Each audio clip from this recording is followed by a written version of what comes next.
हम लोग गुप्त साम्राज्य के बारे में चर्चा कर रहे हैं।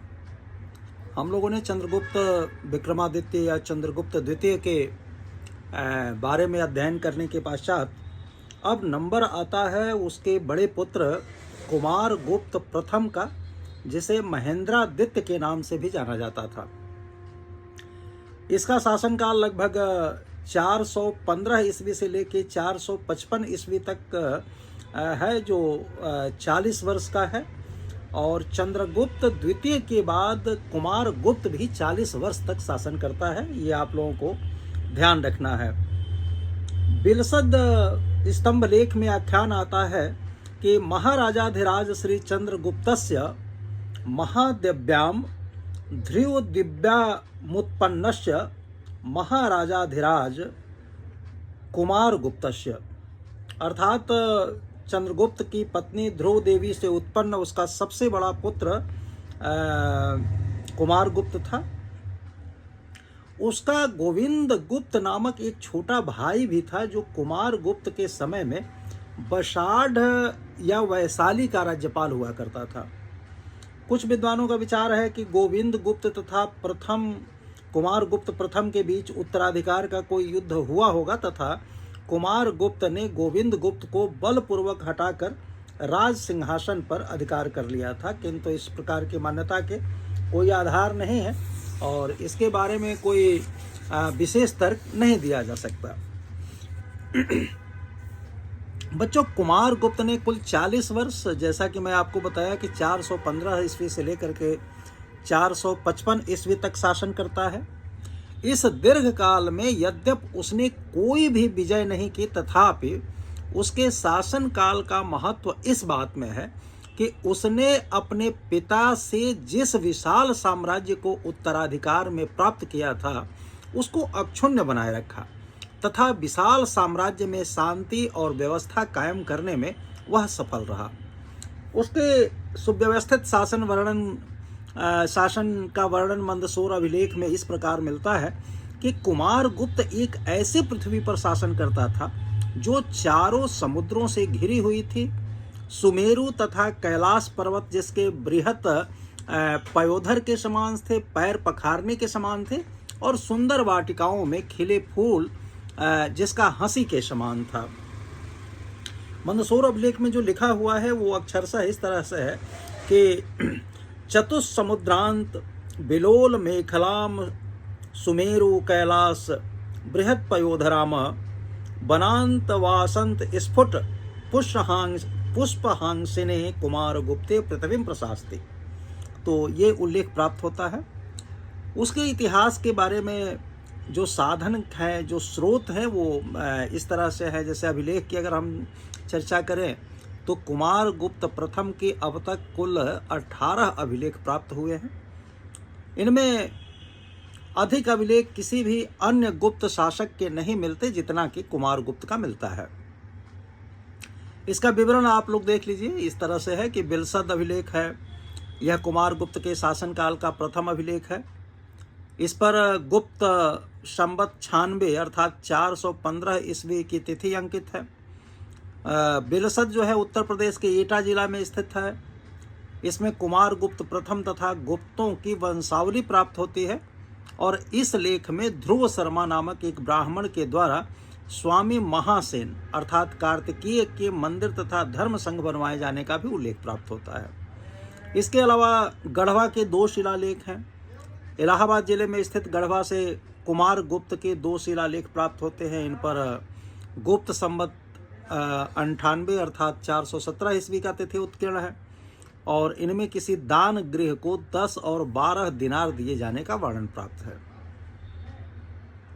मंदसौर अभिलेख की अगर चर्चा करें तो यह प्राचीन मालवा में स्थित था, जिसका नाम दसपुर भी मिलता है। यहाँ से प्राप्त कुमार गुप्त के लेख में विक्रम संवत 529 अर्थात 473 ईस्वी की तिथि दी गई है। यह लेख प्रशस्ति के रूप में है, जिसकी रचना वत्स भट्ट ने की थी। वह संस्कृत के प्रकांड विद्वान थे। इस लेख में कुमार गुप्त के राज्यपाल बंधु वर्मा का उल्लेख मिलता है, जो वहाँ पर शासन करता था और उसी ने सूर्य मंदिर का निर्माण भी करवाया था। करमदंडा का अभिलेख है जो उत्तर प्रदेश के फैजाबाद जिले में स्थित है। इस लेख में गुप्त संवत 117 अर्थात 436 ईस्वी का तिथि अंकित है। यह शिव प्रतिमा के अधोभाग में उत्कीर्ण है। इस प्रतिमा की स्थापना कुमार गुप्त के मंत्री पृथ्वीसेन ने किया था। कुमारामात्य पृथ्वीसेन ने किया था। मन कुंवर अभिलेख है। ये मन कुंवर इलाहाबाद जिले में ही स्थित है। इस लेख में गुप्त संवत 129 अर्थात 448 ईस्वी की तिथि अंकित है। यह बुद्ध प्रतिमा के निचले भाग में उत्कीर्ण है। इस मूर्ति की स्थापना बुद्ध मित्र नामक बौद्ध भिक्षु द्वारा करवाया गया था। मथुरा का लेख मिलता है। यह एक मूर्ति के अधोभाग में उत्कीर्ण है जिस पर गुप्त संवत 135 यानी कि 454 ईस्वी की तिथि अंकित है। मूर्ति का ऊपरा हिस्सा टूट गया है, आप लोग देख लीजिएगा, परंतु लेख के पास धर्म चक्र उत्कीर्ण होने से ऐसा निष्कर्ष निकलता है कि यह कोई बौद्ध प्रतिमा रही होगी। सांची का अभिलेख प्राप्त होता है जो कुमार गुप्त का लेख गुप्त संवत 131 यानी 450 ईस्वी अंकित है। इसमें हरि स्वामिनी द्वारा सांची के आर्य संघ को धन दान दिए जाने का उल्लेख प्राप्त होता है। इसके अलावा उदयगिरी गुहा लेख है। इसमें गुप्त संवत 106 यानी 425 ईस्वी का एक जैन अभिलेख मिलता है। इसमें शंकर नामक व्यक्ति द्वारा इस स्थान में पार्श्वनाथ की मूर्ति स्थापित किए जाने का विवरण प्राप्त है। तुमैन अभिलेख है जो तुमैन मध्य प्रदेश के ग्वालियर जिले में स्थित है। यहाँ से गुप्त संवत 116 यानी 435 ईस्वी का लेख मिलता है जो कुमार गुप्त के समय का है और इसमें कुमार गुप्त को शरदकालीन सूर्य की भांति बताया गया है। बंगाल से प्राप्त जो अभिलेख है, बंगाल के 3 स्थानों में कुमार गुप्त कालीन ताम्रपत्र प्राप्त होते हैं। ये धनदैह ताम्रपत्र है, दामोदरपुर ताम्रपत्र है, वैग्राम ताम्रपत्र है। अब धनदैह आधुनिक बांग्लादेश के राजशाही जिले में स्थित है। यहाँ से गुप्त संवत 113 यानी 432 ईस्वी का ताम्रपत्र मिला है जो कुमार गुप्त के समय का है। इसमें कुमार गुप्त को परम भट्टारक, महाराजाधिराज, परम दैवत कहा गया है तथा बाराह स्वामिन नामक एक ब्राह्मण को भूमि दान में दिए जाने का वर्णन मिलता है। दामोदरपुर भी बांग्लादेश के दिनाजपुर जिले में स्थित है और यहाँ से गुप्त संवत 124 तथा 129 यानी 443 और 448 ईस्वी के कुमार गुप्त के 2 लेख मिलते हैं। इनसे उसकी शासन व्यवस्था पर प्रकाश पड़ता है। इस प्रदेश को पुंड्रवर्धन कहा गया है जहाँ का शासक चिरादत्त था। इन लेखों में कुमार गुप्त के अनेक पदाधिकारियों के नाम भी दिए गए हैं। वैग्राम बांग्लादेश के बोगरा जिले में स्थित है जहाँ से गुप्त संवत 128 यानी कि 447 ईस्वी का कुमार गुप्त का लेख प्राप्त होता है। यह गोविंद स्वामिन के मंदिर के निर्वाह के लिए भूमि दिए जाने का भी वर्णन प्राप्त होता है। अगर मुद्राओं की बात करें बच्चों तो अभिलेखों के अतिरिक्त पश्चिमी भारत के विशाल भूभाग से कुमार गुप्त की स्वर्ण मुद्रा, रजत मुद्रा, ताम्र मुद्राएं प्राप्त होती है। एक प्रकार की मुद्रा के मुख पर मयूर को खिलाते हुए राजा की आकृति है तथा पृष्ठभाग पर मयूर पर आसीन कार्तिकेय की आकृति उत्कीर्ण है। मध्य भारत में रजत सिक्कों का प्रचलन यानी कि चांदी के सिक्कों का प्रचलन भी उसी काल में हुआ होगा। इन मुद्राओं पर गरुण के स्थान पर मयूर की आकृति उत्कीर्ण है। ये मुद्राएं विविध प्रकार की है जैसा अश्वमेध प्रकार, व्याघ्रहंता प्रकार, अश्वारोही प्रकार, धनुर्धायी प्रकार, गजारोही प्रकार, कार्तिकेय प्रकार। मुद्राओं पर उसकी उपाधि महेंद्रादित्य, श्री महेंद्र, महेंद्र सिंह, अश्वमेध महेंद्र आदि उत्कीर्ण प्राप्त होता है। बच्चों उसके शासन काल की अगर हम लोग बात करें कुमार गुप्त प्रथम की तो अभिलेखों तथा सिक्कों पर उत्कीर्ण तिथियों से कुमार गुप्त प्रथम के शासन की अवधि निर्धारित करने में बहुत मदद मिलता है। उसके शासन काल की प्रथम तिथि गुप्त संवत 96 अर्थात 415 ईस्वी है जो हमें विलसद के अभिलेख से प्राप्त होता है। इससे निष्कर्ष निकलता है कि वह 415 ईस्वी में गद्दी पर बैठा था। अब उसकी अंतिम तिथि गुप्त संवत 136 यानी 455 ईस्वी है, जो हमें चांदी के सिक्कों से प्राप्त होता है। उसके उत्तराधिकारी स्कंदगुप्त के शासनकाल की प्रथम तिथि यही है, जो उसके जूनागढ़ अभिलेख में अंकित है, और इस तिथि तक कुमार गुप्त शासन अवश्य ही समाप्त हो गया होगा। इस प्रकार ऐसा निष्कर्ष निकाला जा सकता है कि कुमार गुप्त प्रथम ने 415 से लेकर के 455 ईस्वी अर्थात कुल 40 वर्षों तक शासन किया था। अगर उसके विजयों की बात करें तो उसके किसी भी सैनिक उपलब्धि की सूचना हमें लेखों अथवा सिक्कों से प्राप्त नहीं होती। उसके कुछ सिक्कों के ऊपर व्याघ्र बल पराक्रम अर्थात व्याघ्र के समान बल और पराक्रम वाला की उपाधि जरूर मिलता है। राय चौधरी नामक एक विद्वान है, उन्होंने इस आधार पर यह प्रतिपादित किया कि कुमार गुप्त प्रथम अपने पितामह अर्थात दादाजी समुद्रगुप्त के समान दक्षिणी अभियान पर गया तथा नर्मदा नदी को पार करके व्याघ्र वाले जंगली क्षेत्रों को अपने अधीन करने का प्रयास किया होगा। महाराष्ट्र के सतारा जिले से उसकी 1395 मुद्राएं प्राप्त होती है। उसकी 13 मुद्राएं एलिचपुर यानी बरार से मिलती है, किंतु मात्र सिक्कों के आधार पर ही उसकी विजय का निष्कर्ष नहीं निकाल सकते। राधा कुमुद मुखर्जी ने इसी प्रकार खंग निहंता प्रकार के सिक्कों, जिनमें कुमार गुप्त को गैंडा मारते हुए दिखाया गया है, के आधार पर उसकी असम विजय का निष्कर्ष निकाला है, क्योंकि गैंडा असम में ही पाए जाते हैं, किंतु यह मत भी काल्पनिक प्रतीत होता है। पुष्य जाति का आक्रमण या पुष्य मित्र जाति का आक्रमण, इसकी अगर हम लोग चर्चा करें तो कुमार गुप्त प्रथम के अभिलेखों से पता चलता है कि उसके शासन काल के प्रारंभिक वर्ष नितांत शांतिपूर्ण रहे और वह व्यवस्थित ढंग से शासन करता रहा। उसके शासन के अंतिम दिनों में पुष्य मित्र नामक जाति ने गुप्त साम्राज्य पर आक्रमण कर दिया। कुमार गुप्त के पुत्र स्कंद गुप्त के भीतरी लेख में इस आक्रमण का उल्लेख मिलता है। पुष्य मित्रों की सैनिक शक्ति और संपत्ति बहुत अधिक थी और इस आक्रमण से गुप्त वंश के राजलक्ष्मी विचलित हो उठी तथा स्कंद गुप्त को पूरी रात पृथ्वी पर ही जाग कर पिताना पड़ा था, ये उल्लेख प्राप्त होता है। लिखा है कि विचलित कुल लक्ष्मी स्तंभनायुद्धतेत क्षितित लसयनीये इन नीता त्रयामा समुदित बल कोशान पुष्यमित्रांश जयित्वा क्षिति पचरण पीठे स्थापितो वाम पादा, ऐसा उल्लेख प्राप्त होता है।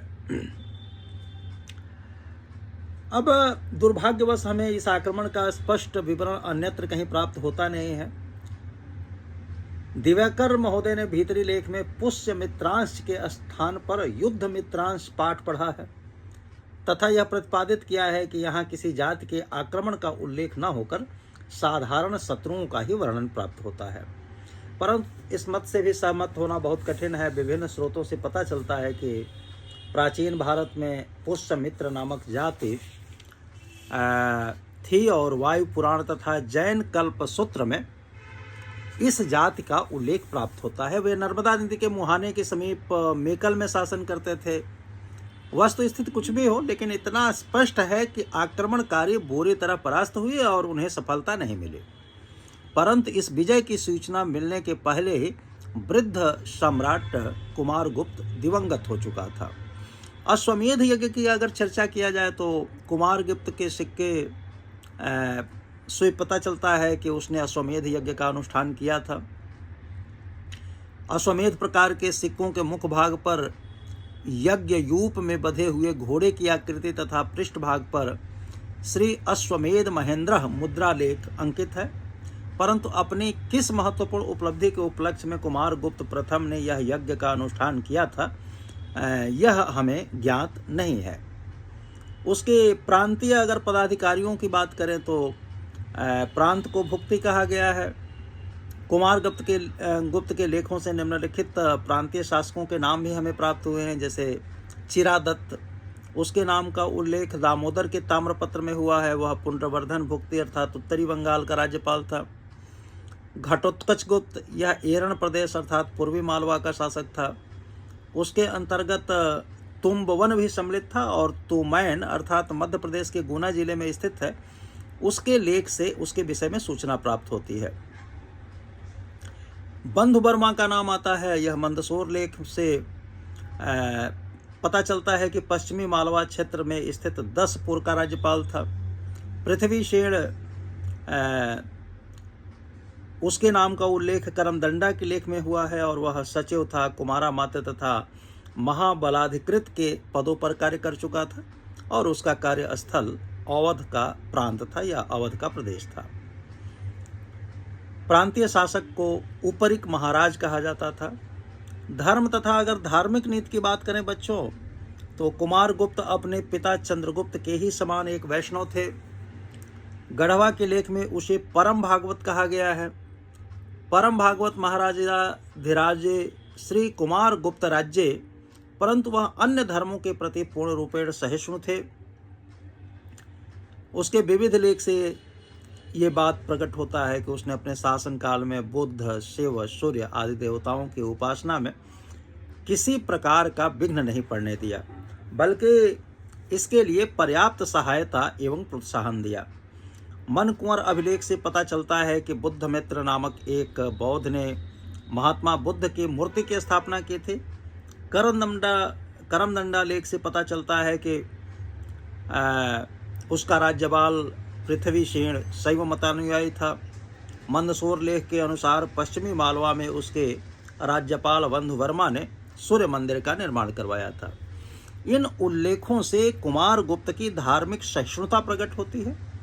उसी के शासन में नालंदा के बौद्ध महाविहार की स्थापना की गई थी।